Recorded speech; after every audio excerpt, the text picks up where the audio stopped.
საქართველოს ეროვნულ ბიბლიოთეკაში უნიკალური პროექტი გიგანტური წიგნები გრძელდება. ქართულ ფონდის მხარდაჭერით გაზეთ ივერიის 1887 წლის სრული წლიური კომპლექტი უკვე გამოიცა. ეს არის პროექტის ფარგლებში დაბეჭდილი მეორე კრებული, რომელიც კითხვის საშუალებას აძლევს მე-19 საუკუნის უმნიშვნელოვანესი გამოცემა ზუსტად იმ ფორმითა და ზომით იხილოს, როგორითაც ის 140 წლის წინ გამოდიოდა. გიგანტური წიგნის ერთი ეგზემპლარი საჩუქრად ილია ჭავჭავაძის ლიტერატურულ მემორიალურ მუზეუმს გადაეცა, საიდანაც თამთა ღონღაძე გვერდდება და დანარჩენ საინტერესო დეტალებს, რა თქმა უნდა, მისგან გავიგებ. თამთა, მოგესალმებით.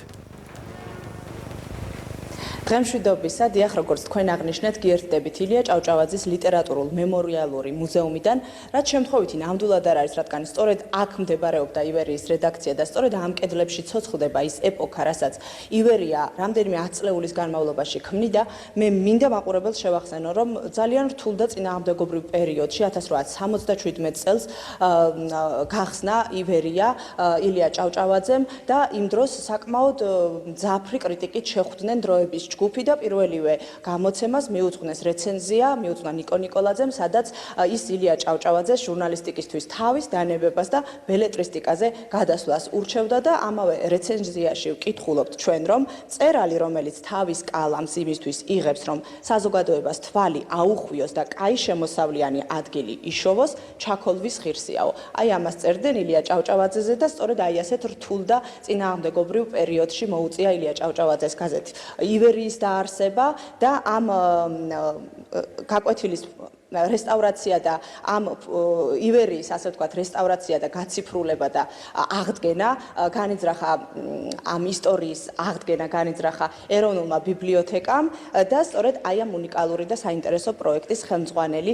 გვიერთდება ჩვენ. ამ პროექტს ქვია გიგანტური წიგნები და მისი ავტორი ნოდარ დუგლაძე შემოგვიერთდება ჩვენ, რომელიც გახლავთ ეროვნული ბიბლიოთეკის თანამშრომელი, როგორც აღნიშნეთ, ბატონო ნოდარ, მოგესალმებით და პირველ რიგში რომ გითხრათ, რა იყო ის მთავარი სირთულეები და წინააღმდეგობები, რამაც ასე ვთქვათ, თქვენ ასე ვთქვათ, გაგირთულათ ის პროცესი, რომ 1887 წლის სრული კომპლექტაცია გამოგეცათ, თუ მოგიწიათ ნაკლული, ასე ვთქვათ, გამოცემების მოძიება სხვადასხვა არქივებში. პირველ რიგში მივესალმებით თქვენს მაყურებელს.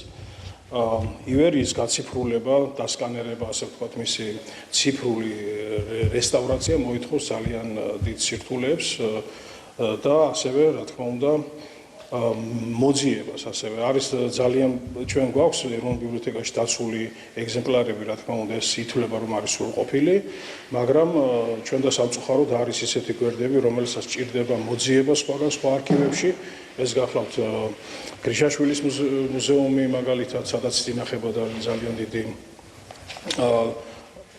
პუბლიცის გამომცემლობის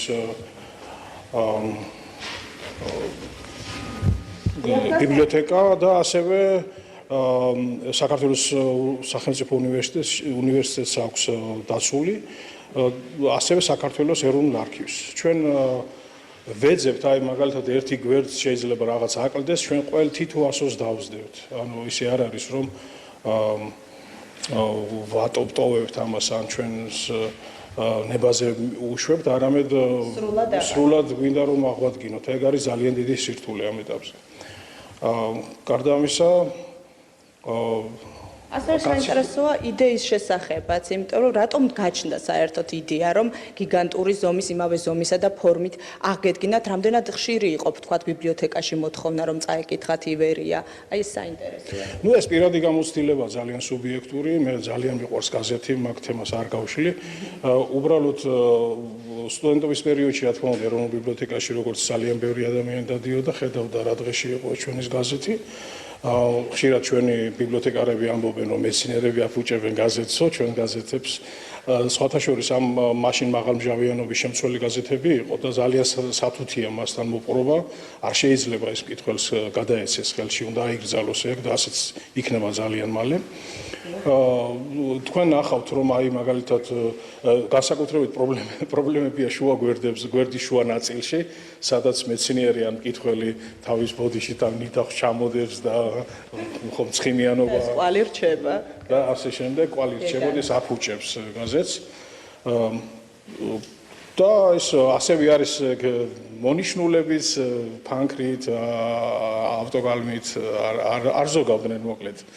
ჩვენი მისია რომ გადავარჩინოთ ერთი რომ არსებული ეგზემპლარი წავიდეს საცავში, შეინახოს როგორც საჭიროა, ხოლო ჩვენ თავაზობთ კითხვებს განახლებულ ივერიას.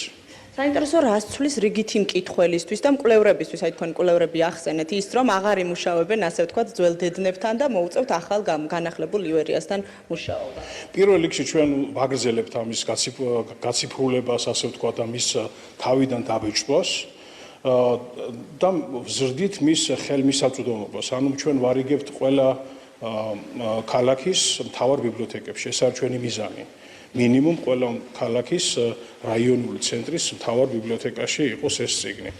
თქვენ ერთი ეგზემპლარი უკვე აჩუქეთ, რომელსაც კადრში ვხედავთ ახლა ჩვენ ილია ჭავჭავაძის ლიტერატურულ მემორიალურ მუზეუმს, თუმცა საინტერესოა კიდევ სად ექნებათ, აი უფრო კონკრეტულად რომ ჩამოვთვალოთ, კიდევ სად ექნებათ მკითხველებს ხელმისაწვდომობა, რომ მივიდნენ და გაეცნონ, თქვათ, გამოცემულ განახლებულ ივერიას. დღეს ეს 35 ქალაქის და რაიონის ბიბლიოთეკა, მთავარ ბიბლიოთეკაში დევს. თავიდან დავიწყე, ჩემი მიდგომა იყო მთის ქალაქებით, ასე ვთქვათ, მთის რაიონებით და შემდეგ ჩამოვიწიე ბარში და ანუ 35 ქალაქში არის ესე თუგნებო ჩამოგითვლით ფოთი, ქუთაისი, მესტია, ცაგერი, თელავი, ყვარელი. ეს ძალიან კარგი ფაქტია, რომ არა მხოლოდ თბილისში რეგიონსაც რა თქმა უნდა, რამდენადაც მე თავად რეგიონიდან ვარ, ჩემი პრეტენზიაც ეგ იყო, რომ რატომ უნდა ქონოდათ მხოლოდ თბილისლებს ამის პრივილეგია, რომ ისულიყვნენ ბიბლიოთეკაში. სხვათა შორის ქუთაისის დირექტორ ბიბლიოთეკის ერთ-ერთმა წარმომადგენელმა აღნიშნა ამას წინათ, რომ ყოველ დღე დადიოდა მატარებლით თბილისში, რომ ეს წაიკითხა. ამჟამად ამიერიდან ყველას ექნება საშუალება თავის ბიბლიოთეკაში, თავის რეგიონულ ცენტრში წაიკითხოს ჩვენი ივერი. როგორ ეხმარება თავად ეროვნულ ბიბლიოთეკას, აი თავისი მთავარი ფუნქციის შესრულებაში, რომ აი ეს დედნებით შეინარჩუნოს ეს ხაზგასმული, როგორც თქვენ აღნიშნეთ და ასევე ხელმისაწვდომობა გაზარდოს კიდევ. რა თქმა უნდა, ეს ბიბლიოთეკაში მოგეხსენებათ ერთი ადგილი იყო აქამდე, სადაც შეგეძლოთ გამოგეწერათ ან წაგიკითხათ ადგილზე. დღეს უკვე 5 სხვადასხვა ადგილს იმკვიდრებს ეს წიგნი თავად ეროვნულ ბიბლიოთეკაში. ან სამუზეუმო ექსპონატებად იქცევა დედნები და აღარ იქნება სამუზეუმო ექსპონატებად, რა თქმა უნდა, ნაწილი კიდე არქივში მას მოულაჭირდება სათუთი, როგორც წეგან მოგახსენეთ, ჟავიანობა შეიცავს ის ქაღალდი და არ იყო ისეთი ხარისხის, მე უკვე 20 საუკუნის დასაწყისში უკვე შემოდის კარგი ქაღალდი, უკეთესი ქაღალდი საქართველოში. ეს არის მიზანი, რომ დავიცვათ და მისი ხელმისაწვდომობა გავზარდოთ საქართველოს მასშტაბით. და საინტერესოა სრულად იგეგმება თუ არა ივერიის გაციფრულება და სხვა პერიოდული გამოცემებით თუ არის გეგმაში სამომავლო. რა თქმა უნდა, ივერია გამოვა სულ 21 ტომი. 21 წიგნი, ასე ვთქვათ, წიგნიც არ არის, ეს არის გაზეთის კრებული, ძალიან მნიშვნელოვანია. წიგნისგან განსხვავდება, რომ ამას შესავალი არ აქვს, იწყება პირდაპირ, როგორც გაზეთის კრებული. და არის ხელით შეკერილი, ეს ძალიან მნიშვნელოვანია ამის დამზადება, რა პროცესით მზადდება.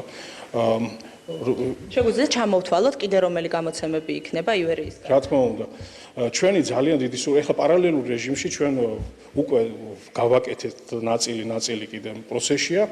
ეს გახლავთ პირველი გაზეთი, ფეოდალური საქართველოს პირველი გაზეთი 1819 წელს გამოსული ქართული გაზეთი. მეორე წელს სახელი შეეცვალა გარკვეული მიზეზების გამო საქართველოს გაზეთი დაერქვა. მოვიძიეთ ეს გაზეთი ჩვენთან იყო 4 ეგზემპლარი, 4 ნომერი, ეხლა სრულყოფილად გვაქვს 25-ვე ნომერი. და ძალიან დაგვეხმარა საქართველოს ეროვნული უნივერსიტეტი, საქართველოს ივანე ჯავახიშვილის სახელობის უნივერსიტეტი და მათთან ერთად ვაკეთებთ ასეთ მონაწილეა თანამონაწილე ამ პროცესში. სულ მალე იხილავთ ამას, დააჭირდება საფრთხეს 2 თვე. რამდენადაც ჩვენ თითო ასოს უკეთებთ რესტავრაციას. სხვა გამოცემების რომ მოვასწროთ და ჩამოვთვალოთ, კიდევ რომელი იგეგმება? კიდევ არის ჟურნალი თეატრი 1885 წელს გამოცემული, 85-90 წლებში გამოდიოდა ძალიან საინტერესო ჟურნალი. თეატრი და ცხოვრება 1910-26 წლებში ძალიან მნიშვნელოვანი ჟურნალია თეატრალებისთვის, კულტურის სფეროს წარმომადგენლებისთვის. ასევე არის საქართველოს მოამბე ილია ჭავჭავაძის პირველი ჟურნალი. აცგანსვენ და ასევე გვაქვს გავაკეთეთ უკვე დისიდენტური პრესა. თქვენ წარმოიდგინეთ ის უფრო სავალალო მდგომარეობაში აღმოჩნდა ვიდრე ივერია. ასე რომ სამუშაო ძალიან ბევრი გაქვთ, მასალაც საკმაოდ ბევრია. მე კი მაყურებელს შევახსენებ, რომ პროექტი გიგანტური წიგნები დაიწყო 2025 წელს და დღემდე უკვე ჩვენ ხედავთ და უკვე შეგვიძლია რომ ივერიის განახლებული გამოცემა უკვე დაელოდოს თავის მკითხველს, ასე ვთქვათ და ზუსტად იმ ფორმითა და ზომით რა ფორმითაც ილია ჭავჭავაძის თანამედროვეები კითხულობდნენ. მადლობა ყურადღებისთვის. დარწმუნებული ვარ ძალიან ბევრი ადამიანი მივიდა და ნახავს ამას ყველაფერს და რა ვიცი დააკვირდება 100 წაიკითხავს და გააკეთოს კი. ძალიან დიდი მადლობა. ბევრი გამოცემა წინ კიდე. კი